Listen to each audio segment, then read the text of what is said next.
Blog Talk Radio.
Nganji yagiterekana n'ubukombe imbaraga tubungiye gufatanira urwambo rimaho urugamba rukomerera rubanda n'itezari ndi kumwe n'imparirwa mahinya rutitinywa rwo mu ngabo z'imbere umuhungu bataba ari twima yica bitwara kuri mashiga ndavuga ubukombe bw'inkiniza ruti ndakubwira rutomo ndavuga rushanga rw'amaboko urwanda tuwanye ntizahanirwa mwana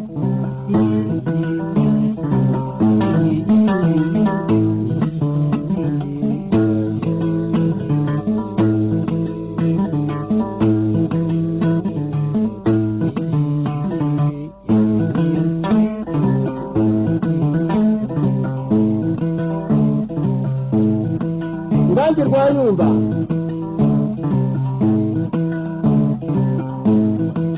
ndavuga imanzi y'amazima rubaririza ndavuga rugira intambara ku mubiri n'indi nkuru yabahisemo nkayitera ntiyigenga indi ntore zerekana igihumbi dore cumu rugenzi umunega dore mugenzi wa runego dore rwego rw'umwungera gutabaye nyamusakomerwa muri kimanzi itabara rubona dore rubaririza nkuru dore rugira intambara ku mubiri kira uringanji uringanji uringanji iya guterekana no gukunda imbaraga tuzugiye gufatanya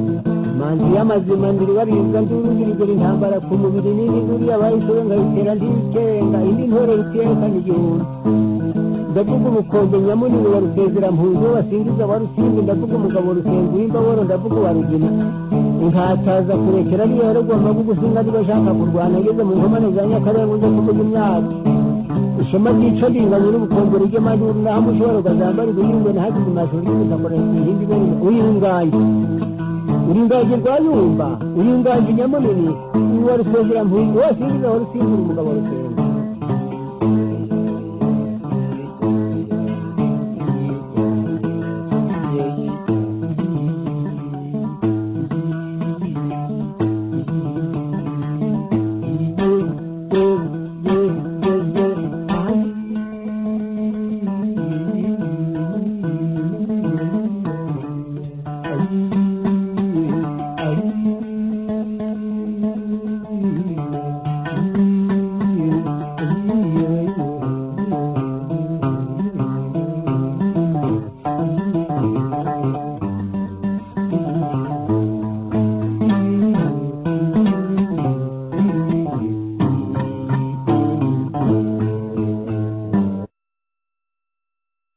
radishako ijwi rya Rwanda Freedom Movement ivugira Washington DC dufite saa 9 z'amanywa n'iminota 34 saa zi Washington DC tukagena saa 3 z'ijoro n'iminota 34 isazi Brussels dufite kandi saa yine z'ijoro n'iminota 30 isaha z'i Kigali. No munsi turi kuwa mbere tariki ya 22 Gashyantare umwaka wa 2021, ukaba ari wa mwanya w'ikiganiro utuntu tundi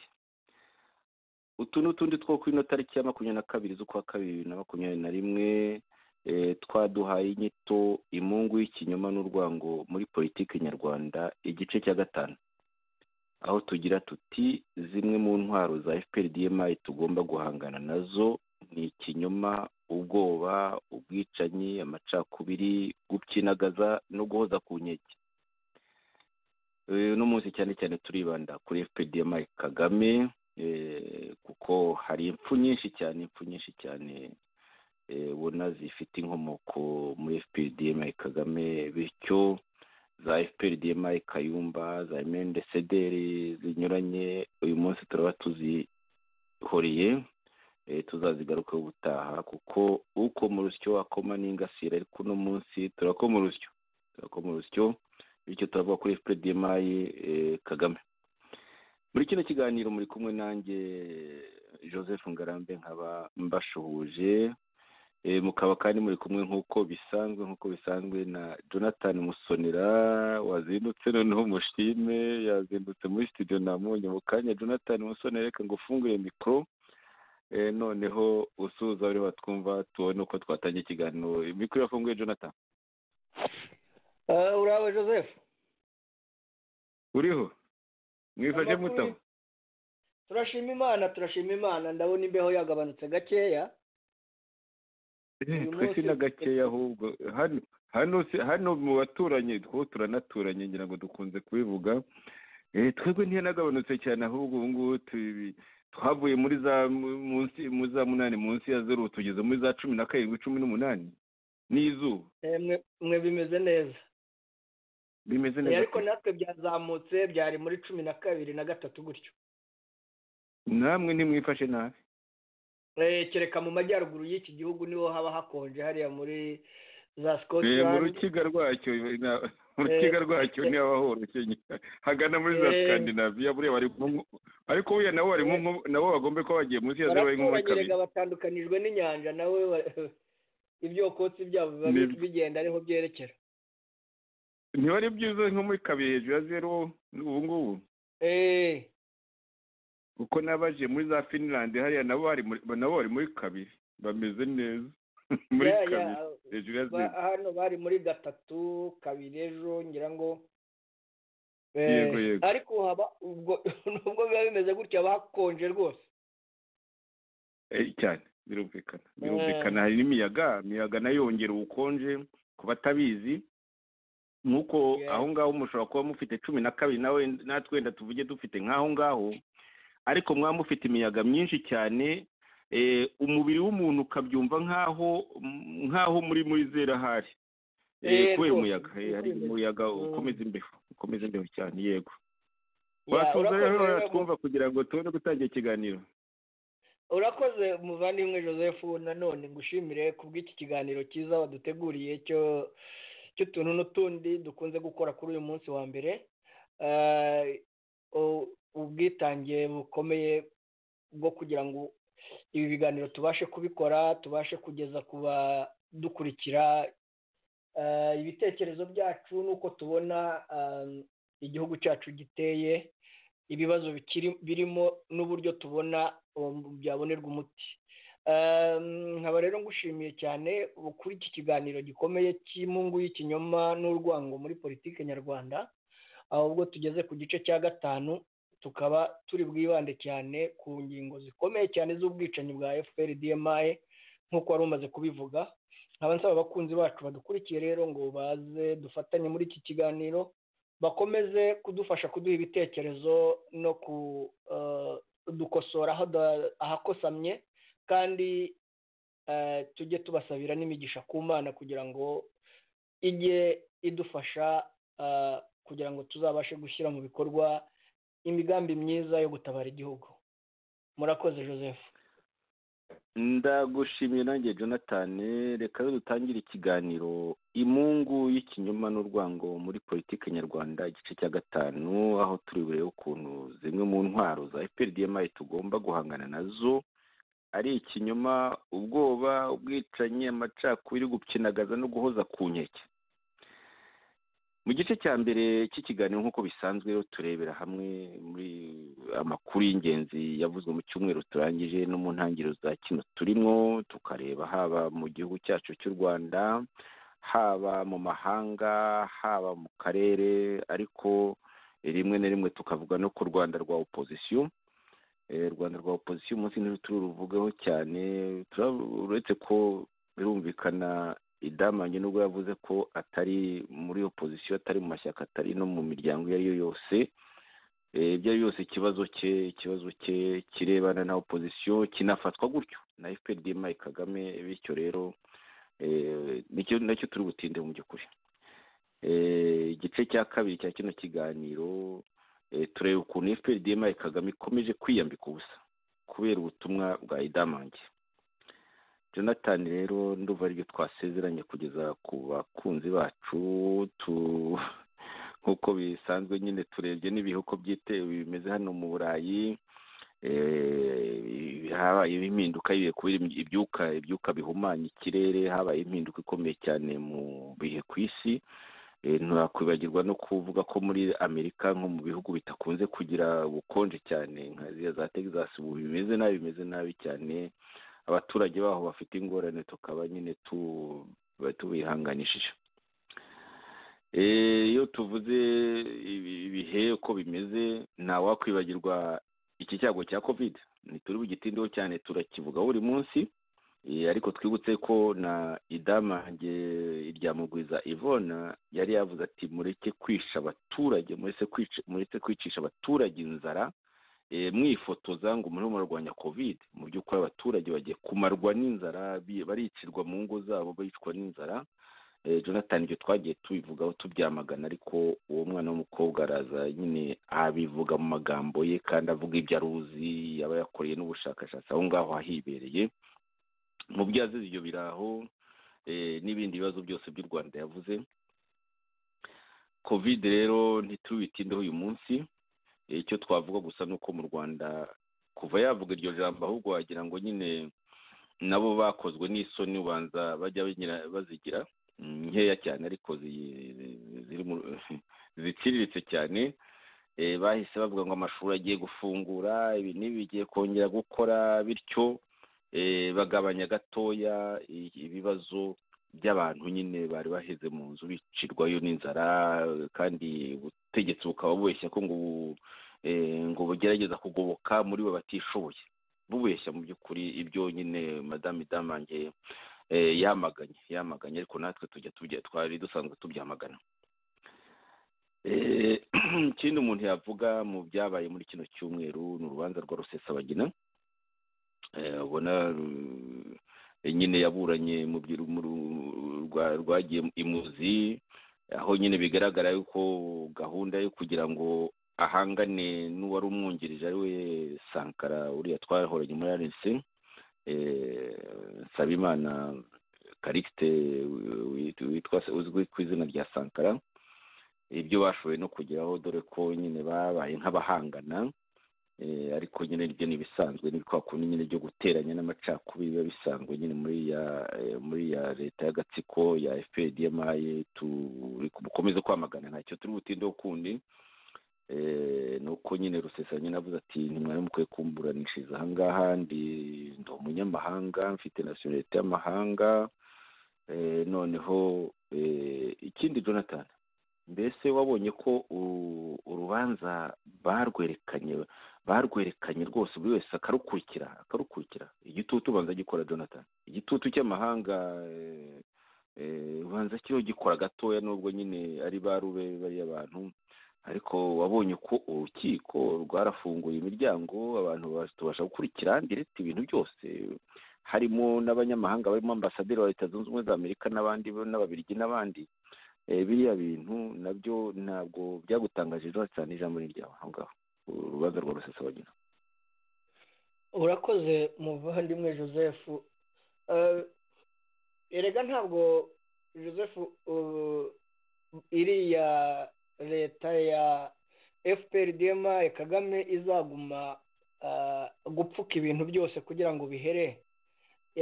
Bafite ubwoba kuko urabona iyo ubona abanyarwanda batinyuka kuvuga ibyo twari dusanzwe tuvugira hanze, noneho bakabivugira imbere mu gihugu, kandi noneho ukaba ureba n'amahanga nyine yarahagurukiye kwereka FPR-DMI Kagame ko imikorere yabo ari ukwica, ari ukurigisa, ari ugufungira abantu ahantu hatagaragara, hatazwi, guhonyora uburenganzira bw'ikiremwamuntu, gutoteza abanyamakuru, mbega mu by'ukuri ko uburenganzira bw'ikiremwamuntu mu Rwanda butubahirizwa, ukabona bivugwa n'ibi bihugu by'ibihangange ubundi byari bisanzwe nyine bikingira ikibaba Kagame, birimo Abanyamerika, birimo Abongereza, birimo ibi bihugu byo bigize umuryango w'Uburayi. Ibyo byose ni igitutu gikomeye kirimo kigaragara rero, cyerekana ko noneho batangiye no kugira ubwoba ubwo batinyuka no gufata urubanza nka ruriya, kubera ko rutanaboroheye cyane, kuko baraburanisha umuntu bashimuse bamukuye mu bihugu by'Abarabu, nk'uko bashimuse na Sankara bamukura mu birwa. Urumva rero iri shimuta ryabo rigera hanze. Uribuka ko bagerageje hano kuza kutwica mu gihe cyanjye na ba Rene muri 2011, muzi ibyo bakoze muri South Africa, n'ubu turi buze kuvugaho bishe umuvandimwe wacu umwe bari muri South Africa, wari muri opposition. Ibi byose ni ibintu bimaze kurenga amahanga, ko ntibazagoma bapfuki bakingiye ikibaba umwicanyi urenga imbibi akajya no kwica mu bihugu byo hanze. Aha rero ni ubwa mbere nanjye nabonye bafungura urubanza kuriya, ku buryo buri wese ashobora kurukurikira nk'uko twabibonye. Ibyo rero bikaba ari imbaraga zitoroshye, ari pressure ikomeye cyane ibi bihugu byari bimushyigikiye byamaze kumushyiraho mu bigaragara mu by'ukuri. Urakoze cyane Jonathan. Tuvuze nyine iyo pressure, tuvuze icyo gitutu bamaze iminsi bashyirwaho, koko bigaragara yuko nubwo bigize nyine bakabutindi, hari aho bigera bakagira ubwoba, bakavuga bati imfashanyo zizareka kuza, bityo tugaragare. Tukiri kuri icyo kibazo cya pressure yabaye, wanayivuze cyane, nyine igitutu gikomeye cyane cyavuye mu muryango w'abibumbye muri iriya komisiyo y'i Geneve nyine igenzura imyifatire y'ibihugu bigize umuryango w'abibumbye, imyifatire yabyo mu byerekeranye n'uburenganzira bwa kiremwamuntu. Ntibabuze no kumwibutsa bati Kizito wapfuye ku buryo budasobanutse, naho ankete twabasabye gukora nta kirakorwa, hakwiye gukorwa ankete igakorwa kandi n'abantu bigenga. Urumva ko icyo gitutu rero kibariho, harimo n'urupfu rwa Kizito, urupfu nyine rwibutswe ejo bundi tariki ya 17 z'ukwa kabiri 2021. Dushimire abantu bose nyine bibutse iyo ntwari Kizito Mihigo, uwo muziranenge rwose, umuntu wakundaga Imana, wakundaga abantu, ariko ziriya mpyisi zikamuhotora. Ibyo nabyo ikintu umuntu yabivugaho ni uko abavuga ko nyine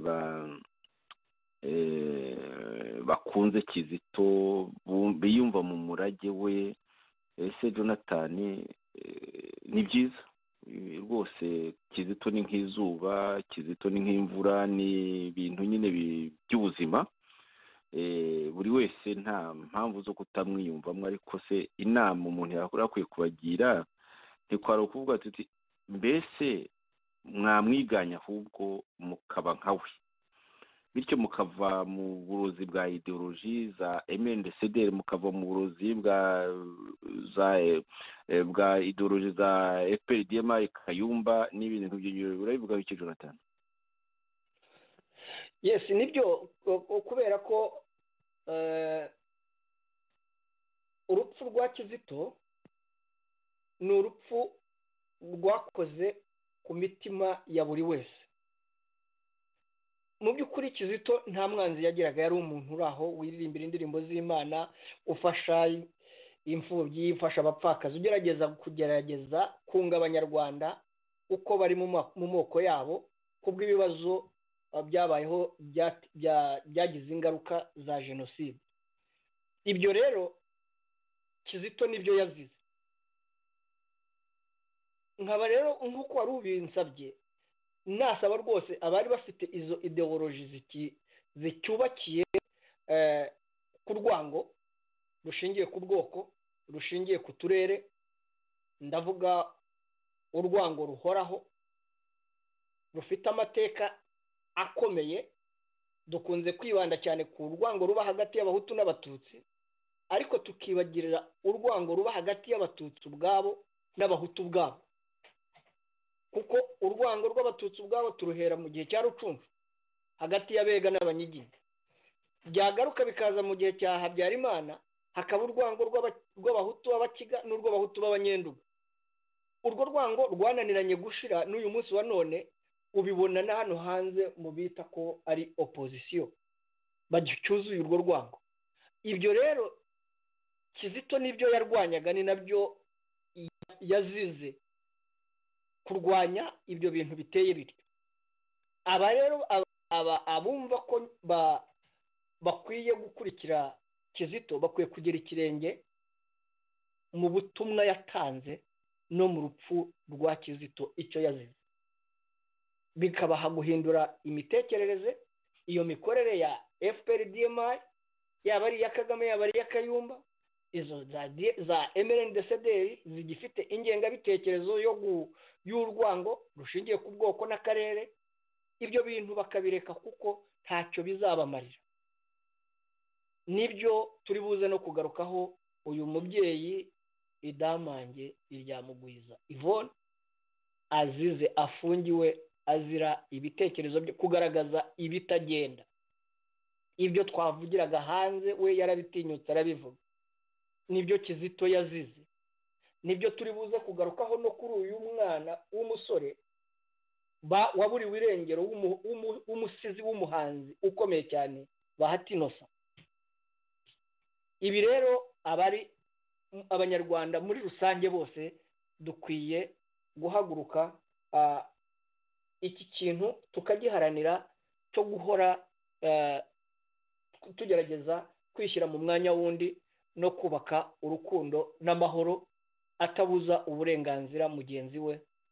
Bikaba ari byo byadufasha muri uru rugendo, tukabasha gutsinda ikibi icyo ari cyo cyose aho cyaba gituruka, yaba ari muri iyo mitwe iteye ityo. Murakoze Joseph. urakoze cyane Jonathan. Hagati aho ngaho tutaragera kuri Idamange bya nyirizina nyine nk'uko twabivuze, hari impfu zikomeje zibabaje. Hari urupfu rw'umwe mu bayobozi ba RNC muri Afurika y'Epfo, ariwe Abdallah Seif Bamporiki. Ejo yarishwe bamurashe ngo bamurashishije imbunda, iyi ngiyi nyine bashyizeho kamwe gatuma imbunda idasakuza. Uko bavuga urupfu rwe hirya no hino, bavuga ko ngo ndetse ku cyumweru, nduva ku cyumweru, kuwa gatandatu tariki ya 20 ngo yari Johannesburg nyine ngo bariho bibuka Patrick Karegeya, bibuka urupfu rwa Patrick Karegeya. None haza gutaha nyine asubiriwe aho atuye mu mujyi wa Cape Town. Aho ngaho nyine ngo hageze ngo yari afite iduka nyine ricuruza ibintu by'ibikoresho. Umuntu amuhamagara ati nzanira icyo gikoresho kinzanire mu modoka, ngo ajyana n'imodoka nyine ajyana icyo gikoresho, ariko ngo afata n'umuntu umuherekeza kuko ngo yumvaga wenda ngo yaba afite amakenga. Noneho bageze aho ngaho uwo muntu wamuhamagaye yababwiye ngo araza yinyabye ahantu, amaze kwiyebya ahantu aho kugira ngo agaruke afate icyo gikoresho bamugemuriye, ngo haza abantu babiri bafite imbunda nyine baramurasa. Uwo nguwo wari wamuherekeje ngo arirukanka, we baramurasa nyine ngo bakuramo bafata ibyangombwa byo bafata na portemone icyo bita ikofi portemone noneho bakuramo amafaranga ngo barayijyana ubanza hari n'ibindi bajyanye ubanza ngo n'imodoka bayijyanye niba nasomye neza nuko Jonathan rero baravuga bati abamwishe ntibaramenyekana aba ari bo niba ari amabanda asanzwe cyangwa se niba ari Kigali gusa ayo mabanda asanzwe kwica ku manywa y'ihangu kuko hari mu kagoroba hakiri ku manywa ariko ka saa kumi banza hariya muri Afurika y'Epfo ku manywa y'ihangu umuntu akica undi akoresheje imbunda idasakuza kwari ukwibasiye imodoka kwari ibiki ni ibintu nyine umuntu arakibaza ariko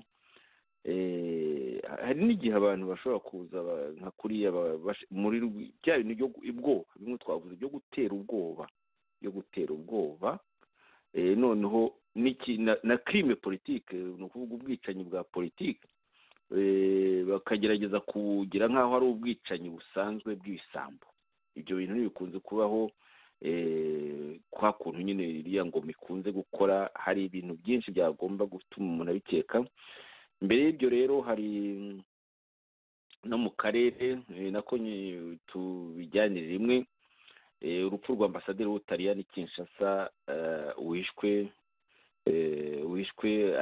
wishwe n'umunsi arashwe mu nkengero za Goma rwose ku birometero 10 ngo by'umujyi wa Goma muri parike y'ibirunga Parc de Virunga cyangwa Virunga Park mu Cyongereza akahicirwa n'umusirikare wari umuherekeje w'Umutaliyani umwambasaderi mutoya rwose w'imyaka 43 usize imfubyi abana 3 n'umugore birumvikana ngo yaguye ku bitaro nyine yazize ibikomere kuko bari bamurashe mu nda abo bose nyine ni za Kinshasa cyangwa bati turacyashakisha abakoze ibyo bikorwa by'ubwicanyi abari bo gusa rero aho hantu hateraniye imitwe myinshi yitwaje intwaro hakaba hari nyine n'iyo MONUSCO niyo yari inamutwaye MONUSCO yongiye ari muri convoy ya UNESCO wagiye ahantu za Rucuro uwo ambasaderi n'abandi aho hantu rero ni isibaniro ryatewe n'iki nizo za FPRDMI n'abandi ngabo ndetse zikina hari mu by'ukuri umuntu akaba yakwibaza ese ko bihutiye muri za rushyashya zabo hariya kuvuga ngo ni za FDL na Rudurunana mu gihe na za Kongo zitarabivuga na za ONU zitarabivuga ati ni FDL na Rudurunana none baba bari bo dore ko hari igihe bigeze no kwica abaturiste b'abanyamerika bamara kubica noneho bagafata abantu bo muri za FDL bakabagemurira Amerika bati ngaba abantu bishe abaturiste banyu bamara kuhagera noneho abanyamerika bakababuranya nyine nk'uko bo bagira inkiko nyankiko n'abandi bakavuga bati baradutorotiriye badukoreye iyicarubozo none turabyemera ngo turebe ko twabava mu nzara twaba dukize ibyo yicarubozo umujije kuko arebye asanga n'ibyo bakorewe iyicarubozo bemera ibyaha batakoze mu by'ukuri babikoze nyine bahari ari bo FPRDMI Kagame ariko ibintu byabayeho ngaho umuntu rero akaba yakwibaza ati ese ko bitanguranwa bakavuga ko ari FDL na Rudurunana ngo babisha abo bantu mu gihe nta n'umwe wundi wari wavuga ibyo ngibyo aho ngaho ni kwaba kwitanguranwa iki kintu cyo gucura imigambi bugiye guhoza kariya karere ku nkeke si ibisanzwe bikorwa na FPRDMI Kagame Jonathan. urakoze muvandimwe Joseph twari tukivuga uru rupfu rw'uyu muvandimwe wari umuyobozi umwe mu bayobozi ba RNC Abdallah Bamporiki ku kibazo cye rwose nta muntu washidikanya ko atari Kigali yakoze aya mahano kuko si ubwa mbere iyakoze uribuka ko barashe Kayumba uribuka ko bishe Patrick Karegeya, uribuka ko bishe undi musore nawe wari umusirikare muri FPR, nibagiwe izina rye, banza ni no mu mwaka ushize ahari. Inkuru nziza. Yes. Ibi rero nta gitangaza kirimo, ubu bwicanyi turabumenyereye bwa FPR DMI Kagame igenda ikorera hirya no hino mu bihugu hanze. Ikindi wari ugarutseho, wavugaga ku rupfu rw'uyu mwambasaderi w'umutaliyani. Ikintu gisekeje kubona Kigali cyangwa se DMI isimbuka, kuko Rushyashya ni DMI, ni ikinyamakuru cyabo, isimbuka igahita ivuga ngo ni FDLR na Rudi bamwishe. Ni ukuvuga ko ubwo babifiteho amakuru, ahubwo ngira ngo amahanga yagakwiye kubabaza, cyangwa se ubutaliyani kubabaza, kuko ubwo bazi impamvu babitangaje. Bo bashobora kwibwira ko ari ukuyobya uburari ngo bitabazaho, ariko nanone bibagije ko niba watanze amakuru y'uko uzi abantu bishe uyu mwambasaderi, bazababaza bakabitangaho amakuru. Ariko iki ni igihamya cy'uko niko basanzwe bakora, barica bagatanguranwa kuvuga ngo ibi byakozwe n'aba, nk'uko babikoze nyine igihe hicwa aba mukerarugendo b'abanyamerika, kugeza aho bafatira abantu babeshyera ko aribo babishe, bakabatwara mu nkiko za Amerika, inkiko za Amerika zikabakuraho icyaha, bigaragara ko ari abere. Ibi rero nabyo ntibitangaje rwose, ejo uzasanga bizanabafata, kuko mpamya ko ibi byo kwica uyu mwambasaderi ntabwo mpamya ko bizabagwa amahoro.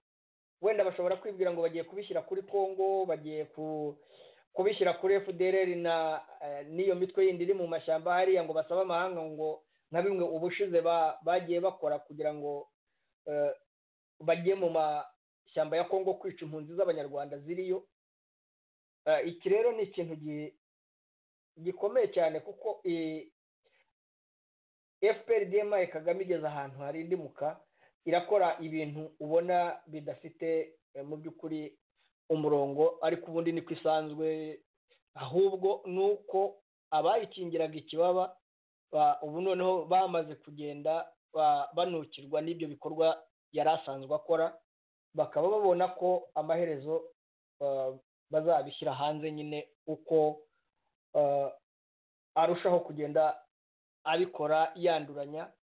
Bikaba rero bigiye kugira ingaruka zikomeye cyane no ku Rwanda ndetse no mu karere. Murakoze. Murakoze cyane Jonathan. None reka dutangire igice cya kabiri.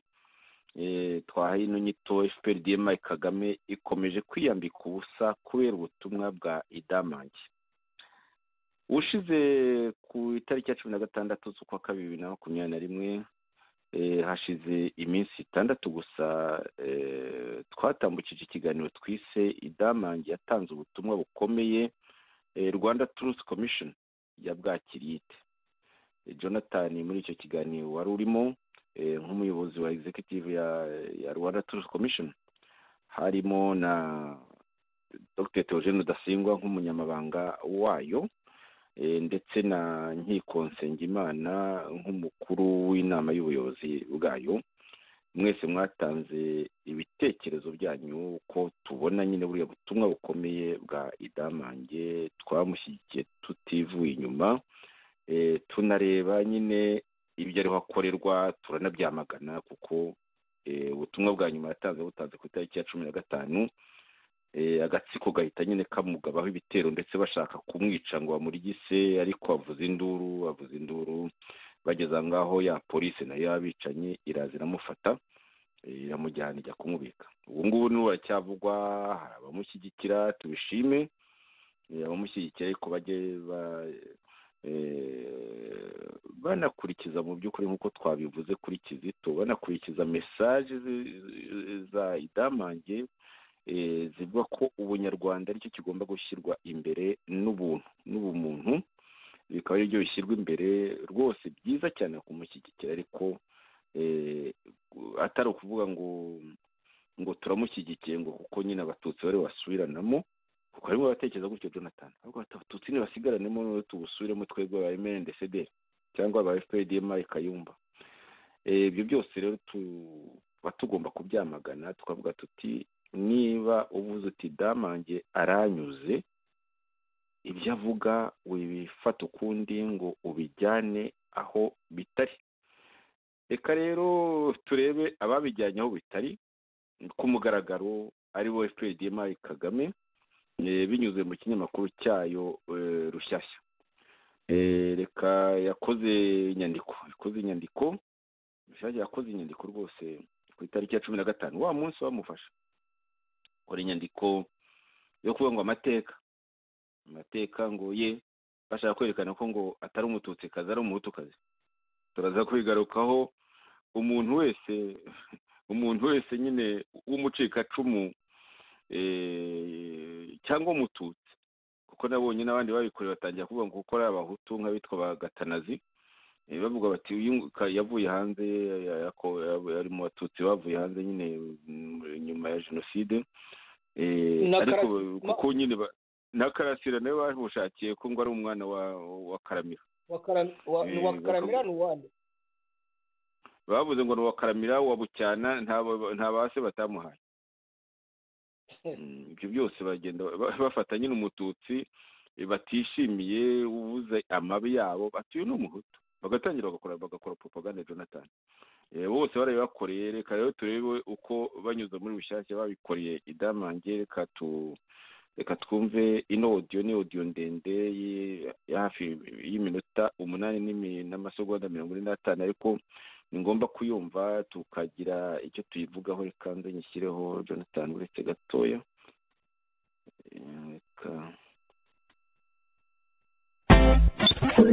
Rushyashya News. Reka tubasuhuze mwese nshuti banywanyi basomyi beza b'ikinyamakuru Rushyashya News. Menya ukuri amateka n'imiterere ya Damange Iryamugwiza Yvona. Damange Iryamugwiza Yvona ni mwene Binego Stefano na Mukansigaye. Binego akaba mwene Semutwa na Nyirahene Catherine. Bari batuye mu karere ka Kamonyi, umurenge wa Rugarika, akagari ka Masaka, umudugudu wa Kimondo. Semutwa yageze ku Rugarika aturutse mu Rutobwe mu karere ka Muhanga, ariko inkomoko ye ikaba ari mu karere ka Nyanza, ari naho yavuye aza mu Rutobwe. Semutwa ari umugaragu w'umutware Muberuka, akanamukurikira aho agiye gutwara hose, ari nako yageze aha hose havuzwe haruguru.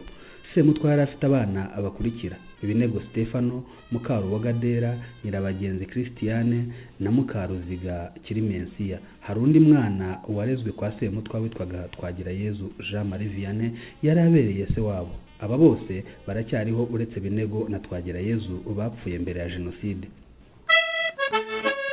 Imibereho ya Binego Stefano. Binego Stefano yabanje gushakana na Mukagasana wari mushiki wa Byabarusara Rusiyani, wari umuparmehutu ukomeye cyane muri kariya gace, wanabaye umupolisi wa komine nyuma za kuba konseye. Uyu mugore babyaranye abana babiri aribo Pelagia na Munyabarenzi. Munyabarenzi rero amaze kuba umusore yaje gupfa. Bivuga ko yishwe n'abantu bamutegeye mu nzira, bikavuga ko yabaragambaniwe na bashiki be b'umugore muto ari we Mukansigaye. Ariko uwo bavuga cyane ko ari we waba yarabikoze ni Kayisinga Francine. Nyuma Mukagasana yaje gutandukana na Binego ashaka undi mugore ari we Mukansigaye. Binego na Mukansigaye bari bafitanye abana 5 byemewe n'amategeko, ariko mu by'ukuri bikaba bizwi neza ko babyaranye babiri gusa. Ubwa mbere babyaranye Kayisinga Francine bataramukurikiza, Binego atotezwa bikomeye na musaza w'umugore wa mbere Rusiyani Byabarusara, bimutera guhungira muri Kongo. Akimara guhunga, umugore we Mukansigaye yasubiye iwabo Nyanza. Agezeyo yabyariye abandi bana b'abakobwa 3 aribo Annonciata, Alexia na Rose. Binego agarutse avuye mu buhungiro ku butegetsi bwa Habyarimana Juvenal, yarafashwe afungirwa i Muhanga hari igitaramo. Igihe gito bamubaza icyo yari yarahuze, asobanura ko ari umutekano muke yaterwaga na Rusiyani Byabarusara, ararekurwa. Ageze iwe yagaruye umugore we Mukansigaye, agarukana n'abana bose harimo nabo yabyariye iwabo. Umugabo arabakira, arabarera, abagira be. nyuma yaho babyaranye undi mwana umwe ariwe Idamange Iryamugwiza Ayivona ari nawe uvugwa muri iyi nkuru, dore ko ari nawe wabaye bucura. Binego n'umugore baje gupfa mbere ya jenoside bazize urupfu rusanzwe rw'ikirago, ariko basiga abana babo ari bakuru kuko harimo abari barashatse. Nyuma yo kubura ababyeyi babo, abana bagumye mu nzu yabo, jenoside isanga ariho bari. Ntabwo bahizwe nk'abatutsi, ariko kubera imyitwarire n'amateka y'umuryango baje gusenyerwa badahari kuko bagize ubwoba bahungira ku muntu w'inshuti yabo wari interahamwe witwa Rushogoro Jean Damascene, uretse umwe muri bo wahungiye ahandi ariwe Alexia yaje kugira ibibazo interahamwe zimusambanya ku gahato. Abavandimwe be aho bari kwa Rushogoro barabimenya, bumvikana Rushogoro ajya kumuzana aho yari ari amuzaniwe. Jenoside irangiye abo bavandimwe ba Alexia bituye Rushogoro gushakana na Alexia amubera umugore. Hashize igihe kitari kinini cyane rwose, Alexia yaje kurwara cyane biturutse ku ngaruka z'ibyamubayeho muri jenoside, bimuviramo urupfu apfana n'inda ikiri ntoya. Amaze gupfa, Rushogoro yahise ashakana na murumuna we Anonsiyata wari waraje kurwaza mukuru we, ntibabyarana. Bigeze aho baratandukana, Rushogoro ashaka undi mugore. Ese n'icyo abaturage bavuga ku kuba umuryango w'Abinego warahizwe cyangwa ntuhigwe mu gihe cya jenoside yakorewe abatutsi? Nk'uko byavuzwe haruguru, ise w'Abinego yari umuhutu w'umugaragu w'umutware Muberuka. Ibi byatumye akomeza kwisanisha n'abo kwa Sebuja kugeza no mu gihe cya jenoside. Abo mu muryango we bari barakomeje kwitandukanya n'imitekerereze ndetse n'imigirire y'abandi bahutu. Ibi byatumye bamwe mu bana be bashaka mu miryango y'abatutsi. Abo bakaba ari Kayisinga washakanye n'umututsi imbere ya jenoside, bakaza gutandukana agashaka umuhutu nyuma ya jenoside. Undi ni Pelagia washakanye n'umututsi mbere ya jenoside, bakabyarana abana 8. Abo bose hamwe na se bakaba barishwe muri jenoside, hagasigara nyina gusa. Nyuma ya jenoside yibyariye abandi bana 2 ababyaranye n'umuhutu, akaba ari nabo afite gusa. Uyu Pelagia kandi ntiyigeze abana n'abavandimwe be bavukana kuri se kubera ko batamwiyumvagamo, bituma arererwa kwa sekuru ari we Semutwa kugeza ashyingirwa. Ariko n'ubu avuga ko batagirana ubumwe nk'abavandimwe, uretse Idamange wajyaga amunyuraho akamusuhuza iyo yabagaje ku isambu yabo aho bavuka kuko undi atuye hafi yaho. Ariko nawe yaje kugira harabireka, yanaza ku isambu ntamusure.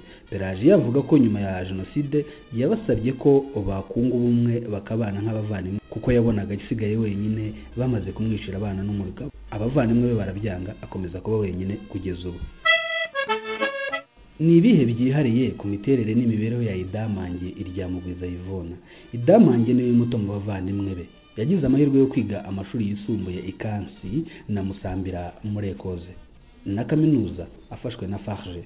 Nyuma yo kurangiza kwiga nta kazi kazwi yakoze uretse ibiraka yakoze igihe gito muri Minagri. Idamange yashakanye n'umugabo witwa Mabumba Faustin ukomoka Ikaduha mu karere ka Nyamagabe mu cyahoze ari Gikongoro. Nyuma yo kubyarana abana 4 baje gutandukana. Ubuzima bumunaniye, Idamange ajya kuba igihe gito na mukuru we Kayisinga utuye Gikondo. Idamange yaje kujya kwikodeshereza atura Kabeza, ari naho bivuga ko yatangiriye imico mibi yo gushakisha amafaranga akoresheje uburayi, ubwambuzi n'ibindi nko kugambana. Bimaze kumenyekana ko Ingabire Victoire Umuhoza yasuraga Idamange aho yari atuye Kabeza mu rwego rwo kuyobya uburari, byatumye yimukira Kimironko mu nzu ihenze ya etage, bivuga ko ikodeshwa amafaranga arenze miliyoni 1 y'amanyarwanda, akanarihira abana be 4 mu mashuri ahenze kandi nta kazi kazwi afite cyangwa ubundi bucuruzi akora buzwi. Idamange kandi yagaragaye mu bikorwa bigayitse bisebya umuryango avukamo nko kwambura isambu n'inzu umuvandimwe we no kwica inka ya mukuru we Anonsiyata yitwaje ko batavukana kuri se. Idamange yakomeje kurangwa n'amagambo akomeretsa uyu mukuru we, aho yamubwiye ko 8 akwiriye iwaba ari isanduka azamushyinguramo kuko atigeze abyara. Mu buriganya yakoreye mwene nyina badahuje se harimo no kugurisha inzu yari yarubakiwe iwabo ku isambu n'umushinga wa Akoro Rwanda, aho kuba yarubatswe na Farge nk'uko bivugwa.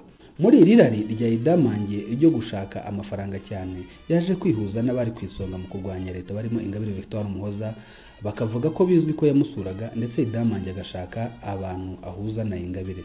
Mbere gato yo gushyira ahagaragara amagambo asebya igihugu harimo n'apfobya jenoside yakorewe abatutsi, uyu mugore Idamange yagiye kwa mukuru we Kayisinga ari kumwe n'umuvugabutumwa witwa Pastor Mutabazi, abwira mukuru we ko yaraje kumusezeraho ko mu minsi mike hari akantu agiye gukora kandi ko azakabona bidatinze.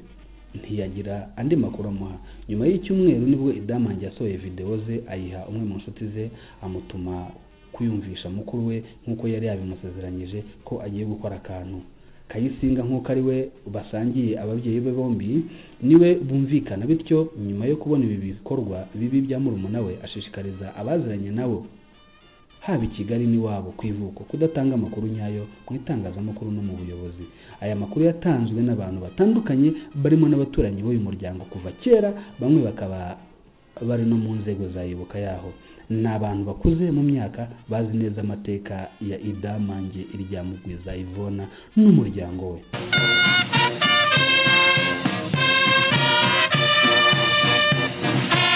burya koko ntawunanira umushuka ananira umuhana. Rushyashya izakomeza kubahanura nubwo ngo umutima muhanano utuzura igituza. Ngiyi inkuru y'uyu munsi, amahoro n'amahirwe impagarike n'ubugingo. Tubibutsa gukora subscribe, share ndetse na like. Ciao. Rushyashya News.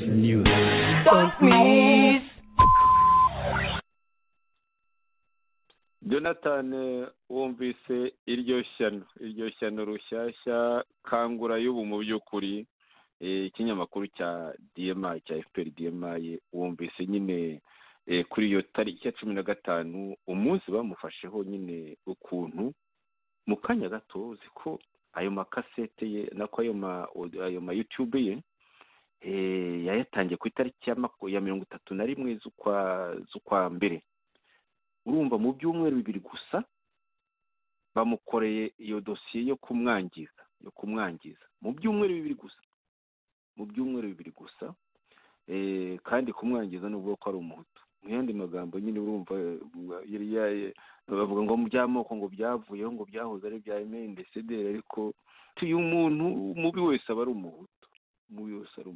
Jonathan bagerageje no kumuhombanya isura ngo mu maso ye hasa na nyine cya gishusho cy'abahutu cyanakundwaga na MNDCD nyine, kuko wabaga afite ishusho itari nka bene ibyo bihombanye, nawe bavuga ko ari umututsi bakamwicira kuri za barriere. Urumva kariya gatsiko ko tuvuga ko ari ishyano ari uburozi nyine, nk'uko nyine tudahwema kwamagana n'akandi gatsiko kakaze jenoside kakoze amahano muri za 90.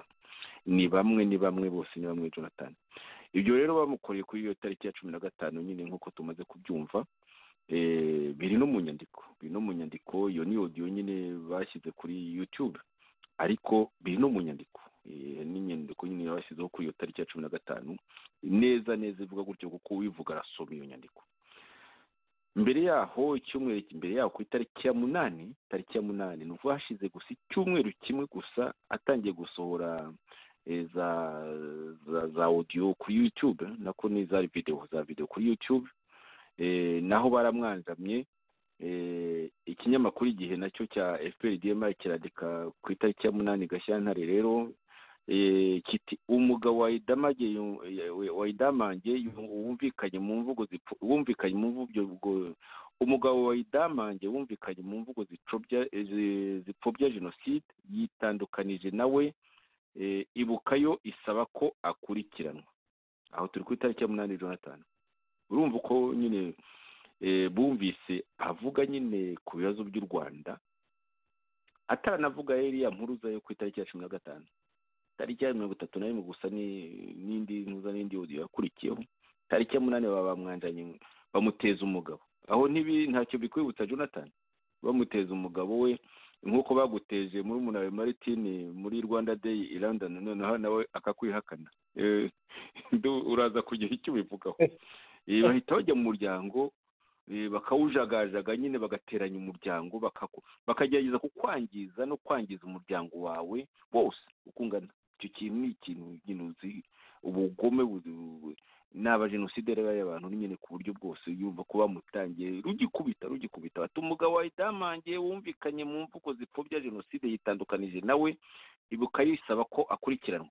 Aritike gatangiye ivuga ngo Idamange Iryamugwiza Yvonne uvuka mu karere ka Kamonyi hashize iminsi akoresha imbuga nkoranyambaga agatangaza amagambo arimo menshi agaragazwa nk'apfobya jenoside yakorewe Abatutsi, nk'aho yavuze ko imibiri y'abazize jenoside iri mu nzibutso yabaye igicuruzwa. Ibyo nawe warabivuze kenshi Jonathan, tugishinga ishyaka RNC, nuko bagakomeza ngo umugabo we yitandukanije n'amagambo ye. Enjeniyeri Mabumba Oswald, umugabo wa Idamange, asigaye aba muri Sudani y'Epfo, yifashishije Instagram maze yamagana ibyatangajwe n'umugore we babyaranye kane. Ati impamvu nanditse ibi ni ukumenyesha abantu bose ko umugore wanjye Yvonne aherutse kujya mu ruhame akanenga guverinoma y'u Rwanda ku mbuga nkoranyambaga. Ibi ni ibintu namagana nivuye inyuma nk'umugabo n'umubyeyi w'abana be. Nagerageje kumugira inama mu rwego rw'umuryango ku nzira mbi ari guhitamo, ariko ntiyigeze yakira inama zanjye. Mabumba yavuze ko ibyo yavuze ari amagambo ye ku giti cye, ko we n'abana ari abaturage bakunda u Rwanda batari kumwe nawe mu murongo yafashe. Jonathan rero article irakomeza nyine bagakomeza bakavuga ngo akiga ari umugore. Urumva bamutangiye hashize icyumweru gusa kimwe gusa asohoye inyandiko ya mbere. Nyine uraza kubivuga nyine ubisanishe n'ibyo bagukoreye baguteza muri Munari Martin muri Rwanda Day London. Dukomeze gatoya tureba Rutindi Rushyashya ngiyi. Iyo nako ni bimwe byose yari ikinyamakuru Igihe ni bamwe ni bimwe. Barakomeza na article ndende cyane ivuga nyine kuri uwo mugabo we ngo ukuntu yitandukanije nawe. Urumva bagiye mu muryango aho kureba ibyo bitekerezo byo akavuga bati ibitekerezo birakocamye hanga, bagiye mu muryango. Aha ntitwanakwibagirwa kuvuga izindi nkotsa ngo ziyita ngo ni intore barimo ba Marie Immaculée Ingabire, uriya ngo ushinzwe kurengera abantu n'ibiki byose no kurwanya ruswa, nawe ukuntu yaje akifata ku gahanga gatuka umukobwa batanga namuhoye ubusa mu by'ukuri, yerekana ko ahakwa ariko bisanzwe bizwi. Nuko rero ubwo 15 byo twamaze kubyumva bagiye muri iyo menyanyira ngo iyo ntuza wumvise tumaze kumva mu kanya, ngo menya nyirabayazana n'amateka n'imiterere ya Idamange irya Mugwiza Yvonne, menya byose amavu n'amavuko. Mu yandi magambo ayo mavu n'amavuko ni umuhutukazi, ni mubi mu yandi magambo. Hari rero nk'uko twanabyumvise aho ngaho muri iyo audio, bananditse article nanone ni Rushyashya ku itariki ya 13 mbere gato yiriya audio yasohotse ku itariki ya 15, noneho bagahitana muri yombi icyo gihe. Rushyashya yongeye kumwikoma nanone ku itariki ya 13, dore yagize iti ishyiraho amafoto ya Ntaganda na Ingabire Victoire na Jambo na Sigre ya Jambo Iceberg. Noneho muri article ifite ino nyito igira iti bamwe mu bakoresha amahano Idamange Yvonne barazwi: Ingabire Victoire, Ntaganda Bernard, abana b'abajenosideri bibumbiye muri Jambo Iceberg, na bamwe mu banyamakuru bakorera mu Rwanda. Abanyamakuru bakorera mu Rwanda bagiye banabavuga bikoma nabo bagatanazi nabo bagatanazi. Jonathan rero ngira ngo urumva Rushyashya kangura yo muri kino gihe urwipfuye yagira ita amakuru Rushyashya ifite gihamya arerekana ko wa mugore Idamange Yvonne wadukanye gupfobya jenoside yakorewe abatutsi no guharabika ubuyobozi bw'u Rwanda asanga nk'ubucuti bwihariye n'abo mu mitwe y'iterabwoba bitegura kugira nabi abanyarwanda. Muri izo nkoramutima za Idamange Yvonne harimo Ingabire Victoire wanafungiwe ibyaha nk'ibyo Idamange yagombye gukurikiranwaho, Ntaganda Bernard uhora wiyitirira ishyaka PS imberakuri kugira ngo ashobore kwitwa umunyapolitiki utavuga rumwe n'ubutegetsi maze avuga ibyo ashaka. Hakabamo rero n'abayoboke ba Jambo ASBL bakomoka ku bajenosideri, bakaba barahagurukiye guhakana no gupfobya jenoside yakorewe abatutsi, ariko mu by'ukuri bagambiriye gutagatifuza ababyeyi babo bayiteguye bakanishyira mu bikorwa. Urumva rero Idamange nyine ukuntu bagenda bamwambika byose bakamushyira za Jambo atazi atanazi. ati kuri aba bose hiyongeyeho abanyamahanga batifuriza icyiza u Rwanda n'ikimenyimenyi umunyakanadakazi Judy Rever uhora mu bikorwa bigoreka amateka y'u Rwanda yabaye uwa mbere mu gushimagiza amahomvu ya Diamond Yvonne. Abandi bashyirwa mu majwi ni bamwe mu banyamakuru bahagarariye ibitangazamakuru mpuzamahanga mu Rwanda. Uwaduhaye amakuru afite ibimenyetso bifatika bimwe banze kubivuga we ni za VOA na za BBC ngo bamwe mu banyamakuru bahagarariye ibitangazamakuru mpuzamahanga ntibavuze ibyo ari byo ni za BBC na VOA. Ati uwo muntu usanzwe atanga amakuru yizewe yatubwiye ko hagati y'Ugushyingo 2020 na Mutarama 2021 Idamange yagiye mu rugo kwa Ingabire Victoire inshuro nibura enye ahurirayo na Ntaganda Bernard, abanyamakuru Gatanazi Etienne wa Real Talk na Decibel na Eric bagira ubusa w'ijwi rya Amerika. Muri iyo mibonano Idamange Idamange Yvonne yagishaga inama izo nshuti ze ku bijyanye n'umugambi wo gusebanya yari yaratangiye gutegura, maze abo bari kumwe bamubwira ko ibyo akora ari ikimenyetso cy'ubutwari kandi ko akwiye gukora amateka. Jonathan bamugize ko nta bwonko agira, yashutswe. Ejo baramujyana kumuteza cya gishinge nk'ibyo bakoreye barafinda Jonathan. Ngo abanyamakuru ngo baba barijeje Diamond Yvonne kuzamuba hafi bakajya batangaza ibyo yavuze kandi bakazamutabariza igihe byaba bimuviriyemo ibibazo. Ngo hibukwe ko mu mwaka wa 2006 Ingabire Victoire yavugiye ku maradiyo arimo BBC, Ijwi rya Amerika n'indi radiyo yo mu Buholandi ko leta y'u Rwanda icuruza amagufa, ikaba yanga bacitse ku icumu kuko ababaga mu Rwanda mbere ya 1994 bose bafatwa nk'interahamwe. Ngo ibi nabyo idamangirirwa abisubiramo. Jonathan, ko nawe wabivuze ibyo byose muri 2010 hari wari wabigutamitse, hari Victoire Ingabire mwari mwahuye, hari abanyamakuru mwari mwahuye, ijambo ryo Jonathan. Urakoze muvandimwe Joseph. Ibyo bintu bya Rushyashya n'ibyo binyamakuru by'igihe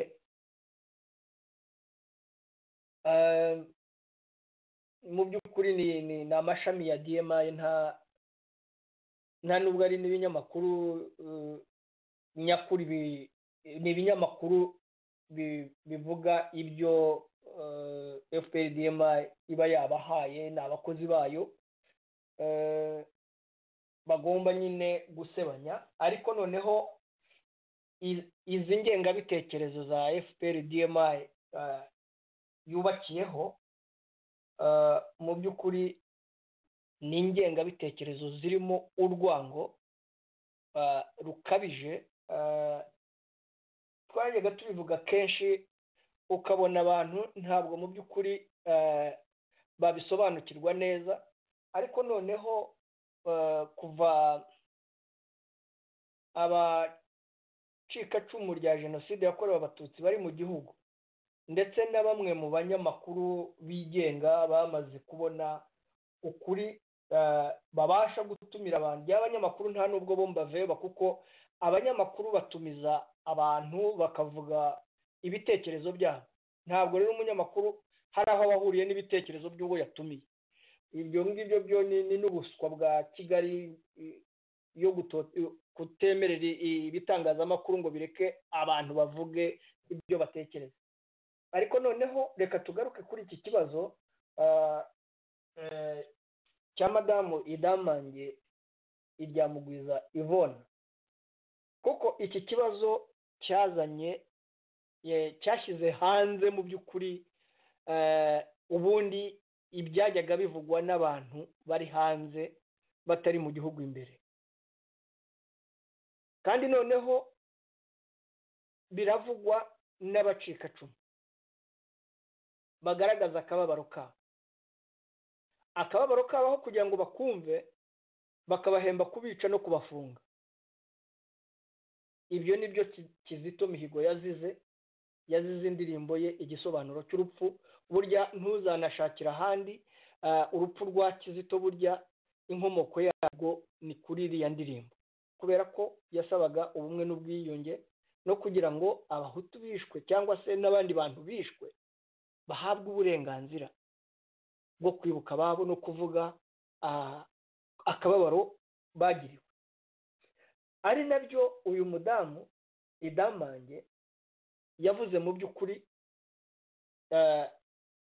ntabwo ari bishyashya, ahubwo ni uko byamaze kubyimba mu mitima y'abacikacumu bari mu gihugu imbere, kugeza aho baturika bakavuga akababaro kabo, kugeza aho banagezaho harimwo n'abiciwe n'abasirikare ba FPR Inkotanyi, nk'uko Karasira Aimable yabitangaje avuga ko umuryango we ababyeyi be cyangwa se bamwe mu muryango we bishwe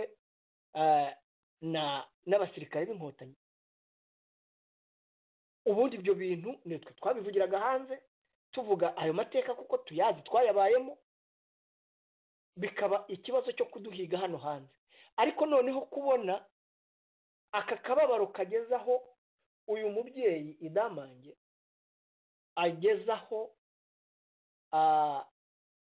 avuga ati nubwo mfite abana banjye bane nkaba mfite umuryango, ntabwo umuryango wanjye uruta igihugu, ntabwo umuryango wanjye uruta abanyarwanda.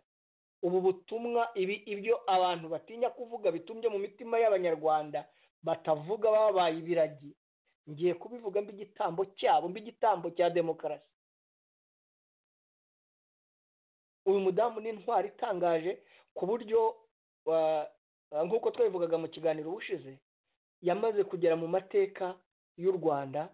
Bamwica, bamufunga, bamugira bate, ariko Idamange, Kizito Mihigo n'abandi ari abishwe cyangwa bakiriho bakibasha kuvuga na Karasira Aimable ni abantu bazajya mu mateka y'u Rwanda, babaye intwari gutinyuka guhaguruka bakavuga ibitekerezo byabo imbere y'inyamaswa z'inkazi zirya abantu. Ikibazo cya kabiri gikomeye cy'ikinyoma cya FPR-DMI, nk'uko imungu y'ikinyoma n'urwango byamaze gushegesha politike y'abanyarwanda cyangwa se imitima y'abanyarwanda. Umuntu wese uvuze ibitagenda mu Rwanda akavuga ku bijyanye na jenoside bamugira umuhutu.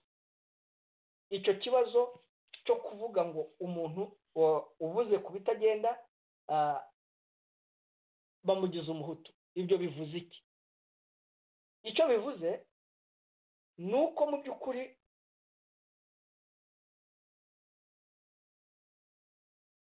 abahutu iriya FPR-DMI Kagame ibafata nk'abajenosideri bose, bagatinya, ari nacyo cyazanye kuvuga ngo bakuyeho amoko kugira ngo bapfubiranye umuntu wese wagerageza kuvuga ku iyicwa ry'abahutu bishwe n'icyo gisirikare cya Kagame.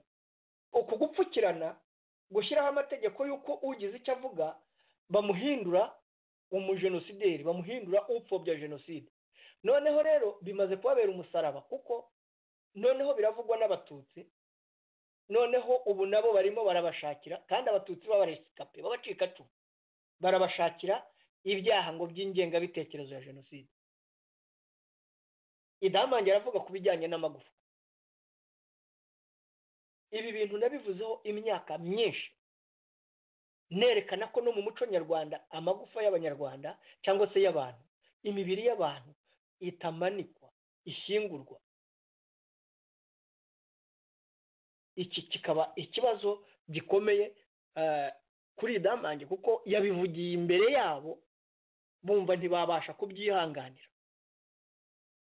Ni nayo mpamvu bagerageje kunyica, banyirukaho birabananira, kuko Imana yanjye itari yantanga mu maboko y'izo nyamaswa.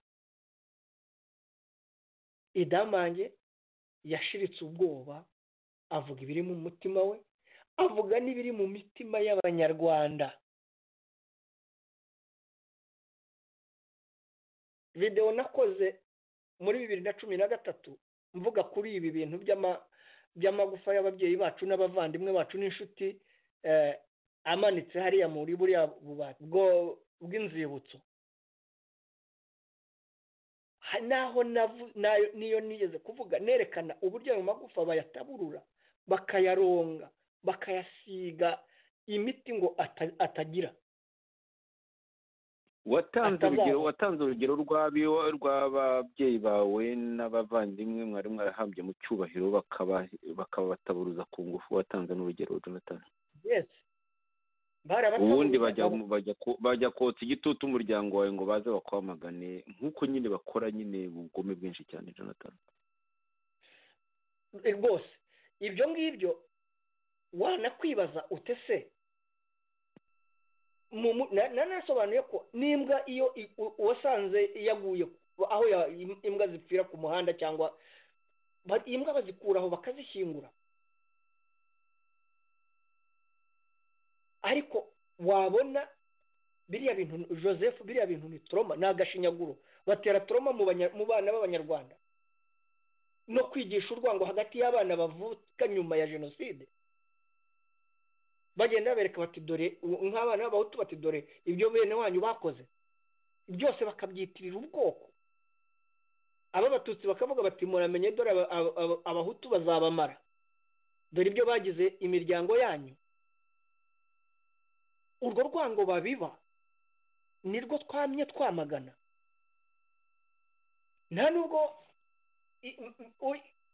unakurikiye mu by'ukuri ukareba uru rwango rw'aba nazi bo muri FPR-DMI, ukareba uburyo umuntu ugerageje kuvuga kuri iki kibazo cya jenoside akavuga kuri biriya bintu by'amagufa ari mu bubati hariya, wakwibaza utese ni iyihe mpamvu ituma uwo muntu bahita bamushaka mu icyaha ko ari umuhutu?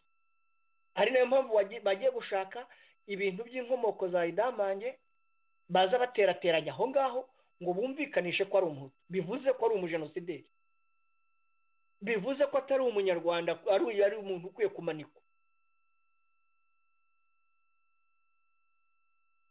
Donc génocide égale umuhutu,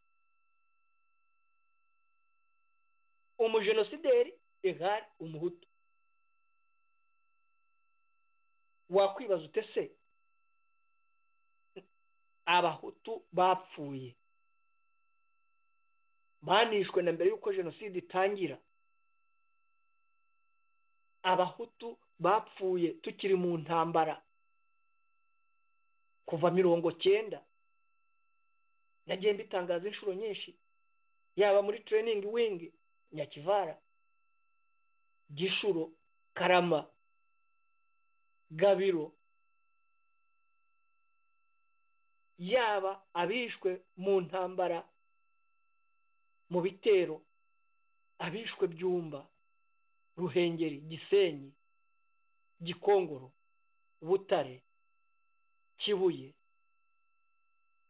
Cyangugu, Kibungo.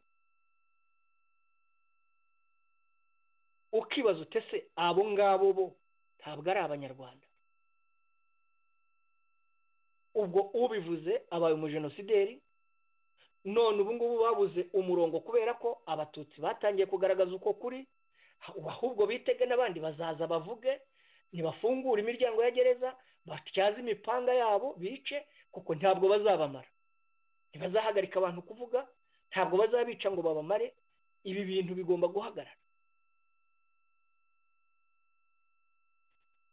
Nkaba rero muri make nashimira cyane mu by'ukuri abantu batanga ibitekerezo byabo bashiritse ubwoba, naho ibyo bivuga ngo nta moko ahari, amoko arahari, hari amoko yacu y'abahutu n'abatwa n'abatutsi, ayo ni amoko asanzwe ntawe uzayakuraho. Wumvise Rushyashya aho yibasiye Yvonne, noneho yahawe uburenganzira bwo kunayakoresha, ariko wasubira mu baturage wabivuga wundi atari uwa DMI bamubamba, bamushyiraho icyaha cy'ingengabitekerezo y'ubwoko n'icyo gupfobya jenoside. Noneho hakagaruka iyi ngingo y'ikibazo urebaho aba bantu babera abasazi mu mutwe, ngo Yvonne idamange rya Mugwiza ngo yasurwaga na Madamu Victoire Ingabire, ngo agasurwa ngo na Gatanazi Etienne wa Rio Talk TV, ngo agasurwa n'Umubavu TV, Karasira Aimable ukuri mbona, noneho hakaza Ntaganda Bernard, noneho bashyizeho n'umunyamakuru wa Voice of America Eric Bagira ubusa. Icyo bishatse kuvuga haniki cyane cyane baribasira Ingabire Victoire ko ari muri kiriya gihugu, bakaba baramufunze bakamufungura. Niba Ingabire arwanya leta akaba akorana n'imitwe yitwaje intwaro n'abapfobya n'abagira, kuki batamufunga? Hari amategeko se ntiyafunguwe, kuki batamufata ngo bamusubizemo?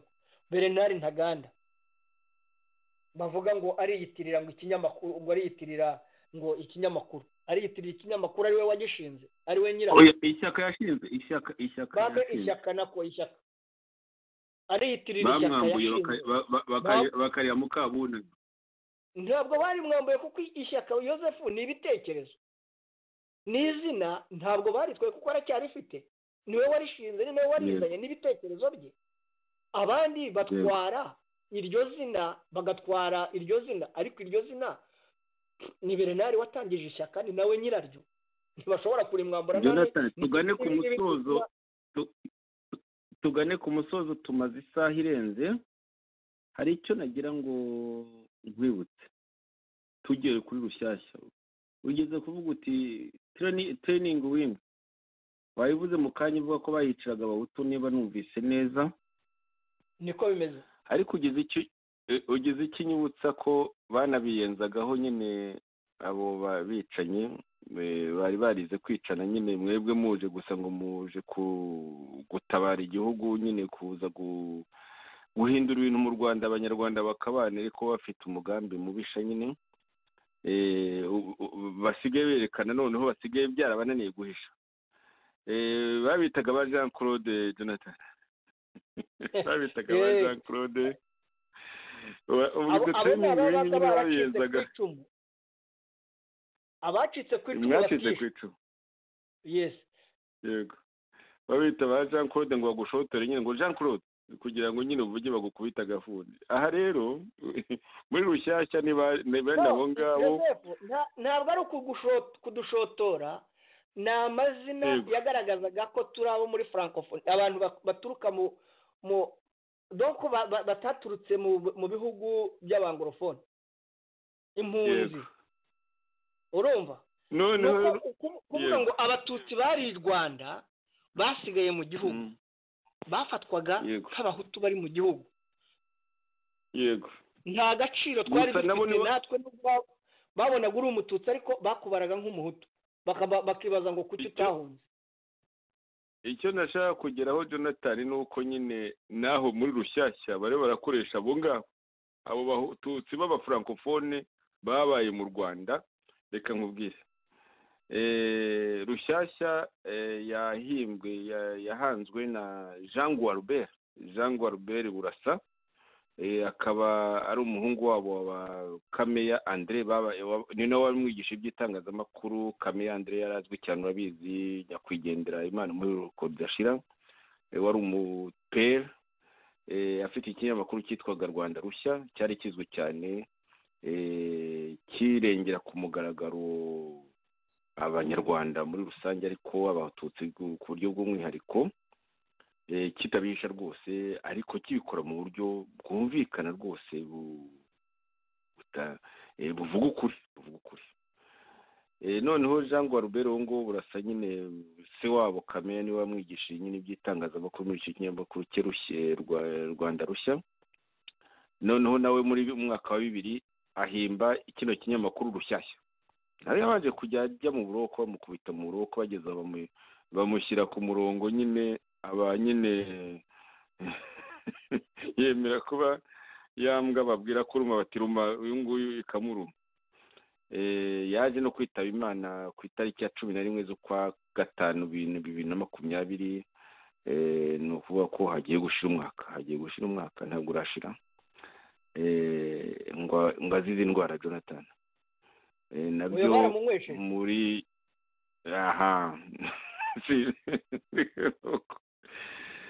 noneho rero ikibazo no kubabaza bakubiseho undi muntu nawe witwa nde tunaziranye witwa Jean Lambert Gatare. Jean Lambert Gatare ntabwo umuzi we, ni umuhungu mwiza rwose w'umucikacumu wakoze mu binyamakuru binyuranye kuri za radio televiziyo y'u Rwanda, kuri muza ibari Isango TV. Umunyamakuru mwiza rwose w'umunyamwuga, umuhungu turaziranye, ahantu twahuriye akora muri za Arusha, nanjye ndarusha hariya. Udasa nyine arangije hashize iminsi 6 gusa. Hashize iminsi 6 gusa uyu Jean Gualbert burasa ngo yitabye Imana ngo azize indwara. Hashize iyo minsi 6 bavuga ngo yasengo ngo bamusimbuje Jean Lambert Gatare avuye mu buyobozi bwa radio televiziyo Isango Star. Hari ikinyamakuru nk'ikiriya kibaye ikinyamakuru gisanzwe kidatunze na nyiracyo bimugoye kubaho, ariko kurumva umuntu avuye ku buyobozi bwa Isango Star TV ari umuyobozi wemewe, umunyamakuru de reference abantu bemera, ngo agiye gufata Rutindi Rushyashya Jonathan nyuma y'iminsi 6. aho wumva nyine baba bariho babikora ibyo ari byo ko ari DMI ku mugaragaro. Bahajyanye ubwo kumusimbura Jean Lambert Gatare nk'umunyakibuye umucikacumu. Muri yandi magambo rero abacikacumu bagiye byamagana kenshi ari uwo Jean Gualbert nyine ngo wazize indwara. Jean Gualbert burasa ari uwo Jean Lambert Gatare bamushimbuje nyuma y'iminsi 6 gusa. Yari umunyamakuru uyu nguyu we, yari kuko Jean Gualbert burasa we ntabwo yari umunyamakuru uciritse udafite capacity rwose tugaragara, yari mu rwego rwo hasi. Ariko Jean Lambert Gatare ni umunyamakuru w'umuhanga, ubona rwose yagiye muri Rushyashya. Iyi ngiyi iriho ivuga ya mahano Jonathan, iyi Rushyashya nyine ko hagiye gushira umwaka yirimo, yayijyanwemo birumvikana. Mu yandi magambo barakoresha abacikacumu mu kwangiza abandi bacikacumu Jonathan, kandi wagiye ubyamagana. Ijambo ni ryawe. Urakoze muvandimwe Joseph. dusoza kuko tumaze kurenza igihe. Komeza Jonathan. Ibi bibazo rero madamu Idamange yavuze by'aya macakubiri ni ibibazo bimaze igihe twabibayemo kuva FPR inkotanyi zitera u Rwanda, icyo gisirikare twarimo. Ibi byose muboneye amacakubiri niko yarari, ni nabyo byagiye bivamo kugenda hicwa abasirikare bakuru babonaga ayo mahano bayamagana bakagenda babica. Ni nabyo byabaye na nyuma y'intambara igihugu kimaze gufatwa, hagiye hapfa abantu benshi, ndetse n'abari mu bakuru ba FPR abenshi baricwa abandi barahunga.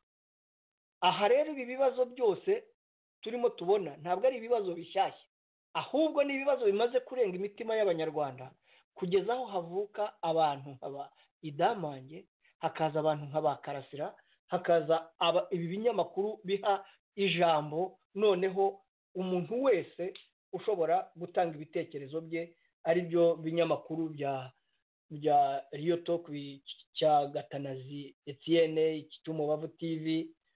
Noneho kubera amahano ya Kigali yamenyereye ikabisanisha noneho na Ingabire Victoire na Ntaganda Bernard, kubera ko ari abawopoza bukuri muri kiriya gihugu. Ibi rero icyo bivuze ni iki? icyo bivuze ni uko ibyo FPR yagumije ibeshya ikinyoma cyamaze kunanirwa, esikariye cyarimo yarahagaze. ubu abantu ntawe ucumba ibinyoma byabo, ahubwo bitege impinduka zigiye kuzaza, kuko Kagame we yapfuye mu mitima y'abanyarwanda kera, yarabanukiye. aha bavuga ngo Yvonne ngo yaravuze ngo Kagame yarapfuye. Kagame asanzwe yarapfuye mu mitima y'abanyarwanda, yarabanukiye, yabateje akaga gakomeye. n'ubu abantu bararwana n'ibibazo bya Kagame. aha nkaba ngira ngo mbwire abadukurikiye batwumve rwose, batwumve. Abanyarwanda nibareke amacakubiri ashingiye ku nzangano z'amoko, ku nzangano z'uturere, no kuri iki kibazo cya jenoside, ko Kagame yakoze jenoside ku bahutu n'igisirikare cye. utwo dutsiko twa bamwe muri abo basirikare twakoze jenoside ku bahutu.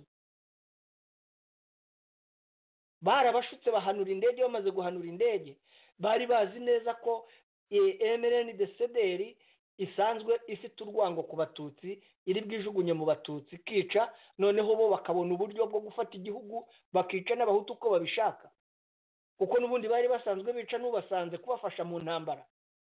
nkanswe noneho kuba babonye inzira. abatutsi mu Rwanda FPR ntiyazanywe no gukiza abatutsi. abatutsi babaye ibitambo, babura urutindo, FPR yambukiraho ifata ubutegetsi, irangije yubakisha ubutegetsi bwayo inkingi ya jenoside, kugira ngo ibugire intwaro yo kurasa buri muhutu wese uvuze ikitagenda cyangwa se uharaniye uburenganzira bwe. abadukurikiye babyumve neza, ni nabyo turwanya uyu munsi wa none, ni nacyo cyaduhagurukije kugira ngo dushyireho Rwanda Truth Commission. uko kuri kujye hanze, ukuri Rwanda kumvikane, buri wese avuge igitekerezo cye, kandi buri munyarwanda ahabwa uburenganzira bwo kwibuka umuntu we yabuze mu mfu nk'izo ngizo za jenoside yakorewe abatutsi na jenoside yakorewe abahutu. twe twemera, n'ubwo abandi bavuze induru ngo bategereje ko Loni izayemeza. twebwe ibyakorewe abanyarwanda twarabibonye n'amaso yacu, ntawe dusaba kugira ngo atubwire uko tubyita. uko niko kuri, kandi niko kuzatubatura nitwemera uko kuri. uyu muti ukarishye tukawunywa, tugafatana mu nda, tukabwizanya ukuri, nicyo kizungu Rwanda. nkaba ndangije ngira ngo mushimire Joseph, kandi nihanganishe uyu muvandimwe, umuryango w'uyu muvandimwe wiciwe muri South Africa ejo bundi. uyu Bamporiki ejo Abdallah n'abandi bose babuze ababo, kandi twifatanye n'umuryango wa Kizito Mihigo twibuka uyu mwaka bamwishe, kandi dusabe PDM ihagarika ubwicanyi bwayo no gutoteza abanyamakuru no gutoteza abavuga ukuri. nkaba ndangije mbifuriza amahoro n'imigisha y'Imana. murakoze. urakoze cyane Jonathan.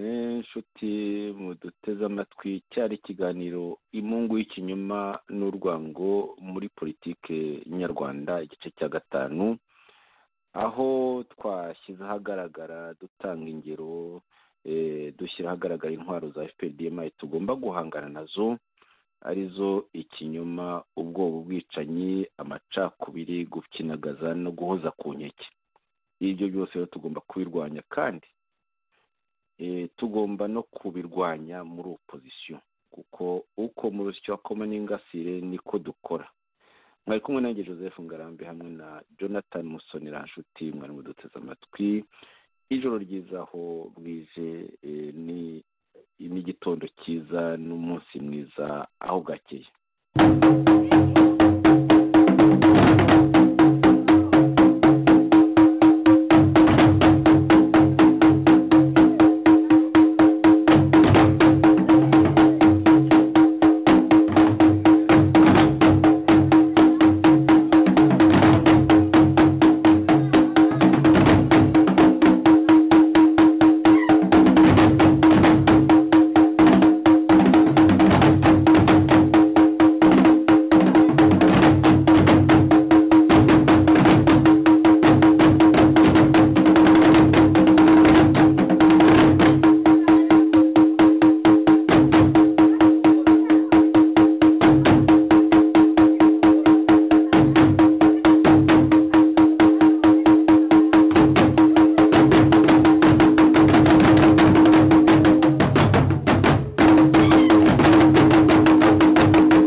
inganji yagiterekana n'ubukombe imbaraga tubungiye gufatanira urwambo rimuha urugamba rukomerera rubanda nitwe intare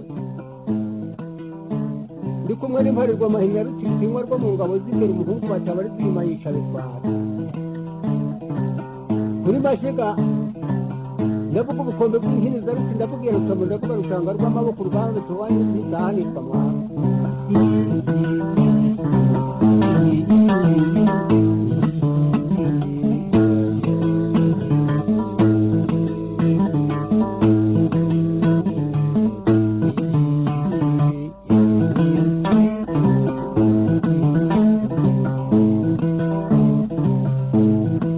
Urange rwayumba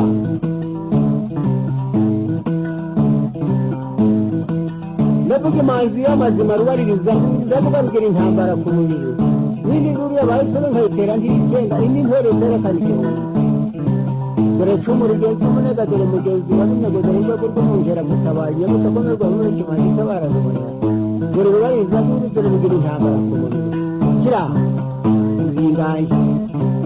uringange